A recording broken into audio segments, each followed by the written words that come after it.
حضرت آج کے ہمارے سوالات میں سے آخری جو سوال ہے اس کی طرف آگے بڑھتے ہیں۔ سر سوال یہ ہے کہ مردوں اور عورتوں کی نماز میں کوئی فرق ہے نماز کی ادائیگی میں یا کوئی فرق نہیں ہے؟ مولانا بنیادی طور پر یہ سمجھنا چاہیے کہ عبادات کی دو قسمیں ہیں، عبادات بدنیہ اور عبادات مالیہ۔ نمبر ایک وہ عبادات جن کا تعلق انسان کے جسم سے ہے، نمبر دو وہ عبادات جن کا تعلق انسان کے مال سے ہے۔ اب چونکہ مرد اور عورت کے مال میں تو کوئی فرق نہیں ہے، ان کے پاس پاکستانی روپیہ ہو، کسی اور ملک کی کرنسی ہو، سونا اور چاندی ہو، مال میں تو فرق نہیں ہے، اس لیے مالی عبادات میں فرق بھی نہیں ہوتا۔ ہاں جو بدنی عبادات ہے، چونکہ مرد اور عورت کے بدن کی ساخت الگ ہے، بدن کے تقاضے الگ ہیں، تو شریعت نے اس بات کا خیال کیا کہ ان کی بدنی عبادات میں فرق کیا جائے۔ میں بطور مثال کی عرض کرتا ہوں، آپ رمضان کو دیکھ لیں، رمضان کا روزہ مرد نے مکمل ماہ رکھنا ہے، خواتین نے بعض دن چھوڑ دینے ہیں روزے، وہ ان کے جسم کا عذر ہے۔ اسی طرح مرد اور عورت پہ حج فرض ہے، لیکن جہاں تک مالی استطاعت ہے وہ جتنا مرد کے پاس ہونا چاہیے آنے جانے کا کرایہ اور وہاں کا کھانا، اتنا ہی عورت کے پاس ہو تو حج فرض ہے۔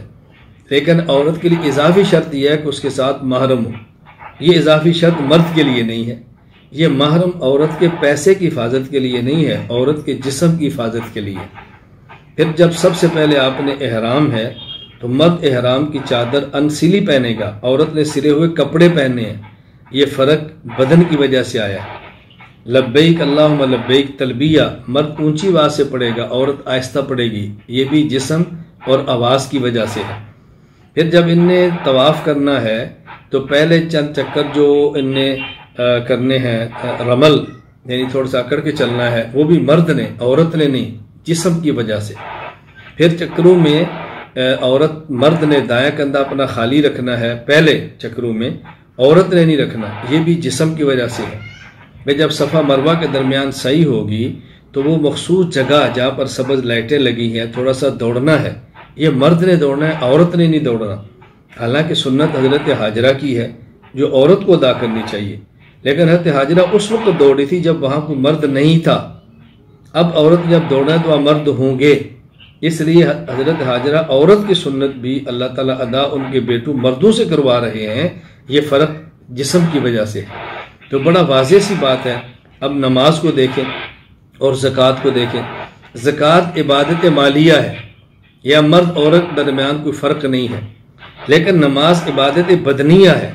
یہاں شریعت نے مرد اور عورت کے درمیان عبادات میں فرق رکھا ہے، اور یہ فرق صاف صاف احادیث مبارکہ میں بھی آیا ہے۔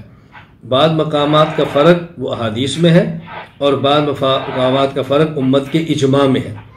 جس طرح قرآن کریم دلیل شرعی ہے، حدیث پاک دلیل شرعی ہے، اسی طرح اجماع امت بھی مضبوط ترین دلیل شرعی ہے، قیاس شرعی بھی دلیل شرعی ہے۔ میں حضرت بہت معذرت سے عرض کروں گا کہ ہمارے یہ بات ہی غلط چل پڑی ہے کہ یہ قرآن حدیث سے بیان کیا جائے، حالانکہ یہ کہنا چاہیے کہ یہ مسئلہ ادلہ شرعیہ کی روشنی میں بیان کیا جائے۔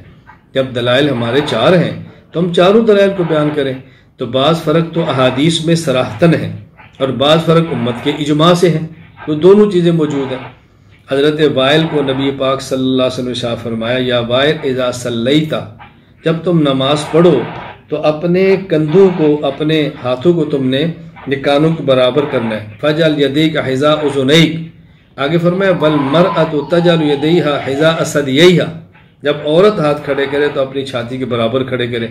اب یہاں دیکھیں فرق اللہ کے نبی نے خود بیان فرما دیا تو مسئلہ حل ہو گیا۔ اسی طرح رسول اکرم صلی اللہ علیہ وسلم نے خود فرق بیان فرماتے ہوئے فرمایا، دو خواتین کو اذا صلیتما ثم باز اللحم الی الارض، جب تم سجدہ کرو، اذا سجدتما فضم باز اللحم الی الارض، سجدے میں اپنے پیٹ کو، جسم کو زمین کے ساتھ ملاؤ، یہ آپ نے خود فرمایا۔ اسی طرح سجدے میں آپ نے فرق بیان فرمایا۔ تو مرد عورت کی نماز میں فرق موجود ہے۔ جو حضرات مرد عورت کی نماز کے درمیان فرق کے قائل نہیں ہیں، ان کی بنیادی جو دلیل ہے وہ صحیح بخاری حدیث نمبر 631 حضرت مالک بن حویرث رضی اللہ تعالی عنہ سے، اب اگر مکمل حدیث کو سن لیا جائے تو سارے شبہات ختم ہو جاتے ہیں۔ حضرت مالک رضی اللہ تعالیٰ فرماتے ہیں کہ ہم چند ایک احباب رسول اللہ صلی اللہ علیہ وسلم کی خدمت میں آئے، وَنَحْنُ شَبَبَةٌ، ہم جوان مرد تھے، اللہ کے نبی کے پاس ہم 20 دن تک رہے، دن اور رات۔ وَكَانَ النَّبِيُّ صلی اللہ علیہ وسلم وَكَانَ رسول اللہ صلی اللہ علیہ وسلم رحیمًا رفیقًا، آپ بہت مہربان تھے۔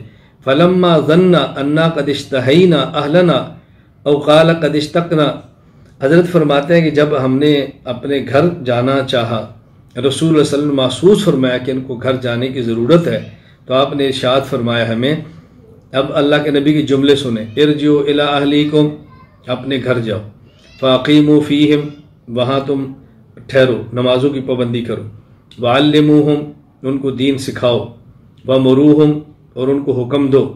یہ اللہ کے نبی نے کچھ چیزیں بیان فرمائی، کہتے ہیں مجھے یاد ہے، بعض مجھے یاد نہیں رہی۔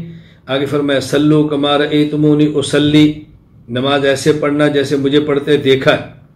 5 نمبر 6 فَإِذَا حَضَرَتِ الصَّلَاةُ فَلْيُؤَذِّن لَكُمْ أَحَدُكُمْ، جب نماز کا وقت ہے تم میں سے کوئی ایک اذان دے۔ 6 وَلْيَؤُمَّكُمْ أَكْبَرُكُمْ، جو تم میں سے بڑا ہو وہ تمہاری امامت کرائے۔ 7 اب رسول اکرم صلی اللہ علیہ وسلم نے 7 باتیں ارشاد فرمائی ہیں۔ اب یہ لوگ کہتے ہیں، جو کہتے ہیں فرق نہیں ہے، ان کی دلیل کیا ہے؟ صلو کما رأیتمونی اصلی، کہ رسول اکرم صلی اللہ علیہ وسلم نے یہاں صحابہ کرام سے فرمایا کہ تم نماز ایسے پڑھو جیسے مجھے پڑھتے دیکھا، اور یہ خطاب آپ کے مردوں کو بھی ہے، عورتوں کو بھی ہے، لہذا مرد بھی ایسے پڑھیں جیسے اللہ کے نبی پڑھتے ہیں، عورتیں بھی ایسے پڑھیں جیسے اللہ کے نبی صلی اللہ علیہ وسلم پڑھتے تھے، ان کی نماز میں فرق نہیں۔ ان کی دلیل کی بنیاد یہ ہے۔ ہم کہتے ہیں بات سمجھنے کی کوشش فرمائیں، رسول اکرم صلی اللہ علیہ وسلم نے یہاں پر 7 باتیں ارشاد فرمائی ہیں۔ نمبر 1 ارجعوا الی اہلیکم، گھروں کو جاؤ۔ نمبر 2 فاقیموا فیہم، وہاں جا کر رہو، قیام کرو۔ نمبر 3 وعلموہم، ان کو دین سکھاؤ۔ وامروہم، ان کو دین کی باتوں کا حکم دو۔ 4 فلیؤذن لکم احدکم، یہ میں 5ویں چھوڑ رہا ہوں نماز والی۔ 4 فلیؤذن لکم احدکم، تم ایک اذان دے۔ آگے ولیؤمکم اکبرکم، تم میں سے جو بڑا ہو وہ امامت کرائے۔ اب یہ جو رسول اللہ صلی اللہ علیہ وسلم نے باتیں فرمائی، گھر جاؤ، وہاں ٹھہرو، سکھاؤ، حکم دو، اذان دو اور بڑا جماعت کرائے، اب یہ 6 کی چیزیں وہ ہیں جو مردوں کے لیے ہیں، خواتین کے لیے نہیں، یہ حکم مردوں کو ہے۔ اب ایک حکم کیا ہے؟ صلو کما رأیتمونی اصلی، تم نماز ایسے پڑھو جیسے مجھے پڑھتے دیکھا۔ بھائی رسول اللہ صلی اللہ علیہ وسلم نے تو یہاں پر 7 حکم ارشاد فرمائے ہیں، تو جب یہ باقی 6 مردوں کے لیے آپ بھی مانتے ہیں تو یہ ایک چیز آپ کیوں نہیں مانتے کہ یہ بھی مردوں کے لیے ہے؟ تو یہ اللہ کے نبی نے خطاب مردوں کو فرمایا ہے کہ تم نماز پڑھو جس طرح مجھے پڑھتے دیکھا ہے۔ اب وہ دیکھنے والے تو مرد تھے، خواتین تو گھر میں تھیں، یہ صحابہ دیکھ رہے جو ملنے کے لیے آئے تھے، فرمایا جس طرح تم نے مجھے پڑھتے دیکھا ہے نا، یوں جا کے نماز واپس پڑھنا، اللہ کے نبی فرما رہے ہیں۔ تو یہ حکم بھی مردوں کو ہے، خواتین کو نہیں ہے۔ اب یہ بات سمجھیں، اگر اس کو بنیاد بنا لیا جائے کہ جی سلو امر کا صیغہ ہے جو مرد عورتوں سب کو شامل ہے، تو میں ایک بات عرض کیا کرتا ہوں، اب بت اگر کل کوئی خاتون پگڑی باندھ لے، اگر کوئی خاتون اپنے گریبان کھول لے، اگر وہ اپنے ہاتھ میں لاٹھی پکڑ لے، اگر وہ اپنی شلوار ٹخنوں سے اوپر کر کے بازار میں چلے اور اسے پوچھا جائے ادب احترام کے ساتھ بہن آپ نے یہ طرز کیوں اختیار کیا، اور وہ دلیل میں صحیح بخاری کی بجائے قرآن کریم پڑھ دے، لقد کان لکم فی رسول اللہ اسوۃ حسنہ، اللہ قرآن میں فرما رہا ہے کہ میرے نبی تم سب کے لیے نمونہ ہے، اور یہ حکم مردوں اور تو سب کا حضور تمہارے نمونہ کا میرے لیے نہیں ہے، آپ اس کو کیا جواب دیں؟ آپ اس کو پیار سے سمجھائیں گے بہن اس آیت کا معنی یہ ہے کہ رسول اللہ صلی اللہ علیہ وسلم کی تعلیمات تم سب کے لیے نمونہ ہے، یہ دیکھنا ہے کہ آپ کی کون سی تعلیم مردوں کے لیے ہے اور آپ کی کون سی تعلیم خواتین کے لیے۔ اسی طرح اللہ کے نبی نے فرمایا کہ تم نماز پڑھو، اب یہ دیکھنا ہے کہ اللہ کے نبی نے مردوں کے لیے کیا طریقہ بتایا اور اللہ کے نبی صلی اللہ علیہ وسلم نے خواتین کے لیے کیا طریقہ بتایا ہے، یہ بڑی اہم چیز ہے۔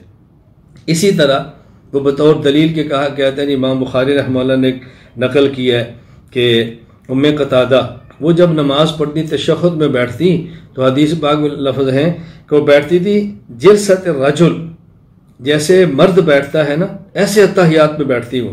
تو دیکھیں مرد عورت کی نماز میں فرق نہیں ہے. ہم نے کہا دیکھو یہ بات کتنی آدمی آرام سے سمجھ سکتا ہے. آپ کے گھر میں کوئی مہمان آئے اور آپ کی بیٹی ہو اور اس کی آواز ذرا موٹی ہو یا اس کا چلنا پھرنا لڑکوں کی طرح ہو، تو آپ کا مہمان پوچھے کہ آپ کی بچی لڑکوں کی طرح بات کرتی ہے، یہ لڑکوں کی طرح چلتی ہے، تو اسے کیا سمجھ آئے گا کہ لڑکی اور لڑکے کی چال ایک جیسی ہے یا فرق ہے؟ لڑکی اور لڑکے کی آواز ایک جیسی فرق ہے؟ یہ تو ماحول بتا رہا ہے فرق ہے. بعض باتیں ماحول سے سمجھ آتی ہیں، معاشرہ سمجھا رہا ہوتا ہے.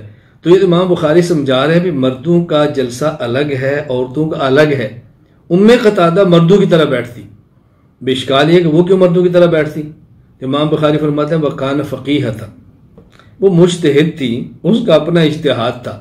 تو ایک مجتہد کا اجتہاد کو دوسرے پر ماننا ضروری تو نہیں ہے نا.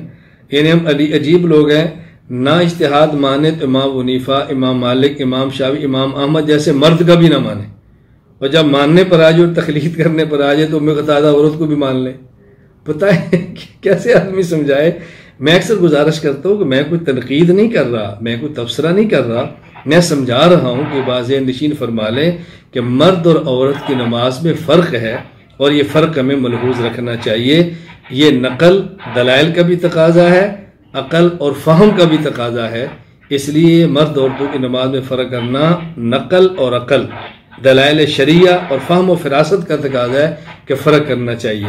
میں آخر میں پھر یہ گزارش کروں گا، کسی آیت یا حدیث کو پڑھ کر فیصلہ نہ فرمائیں، قرآن کریم اور ماہرین سے پوچھ کر فیصلہ فرمایا کریں، جس میں سمجھنے بھی آسانی ہوتی ہے اور عمل میں بھی دشواری پیدا نہیں ہوتی. اللہ تعالی ہم سب کو شریعت کے مطابق اپنی زندگی گزارنے کی توفیق عطا فرمائے.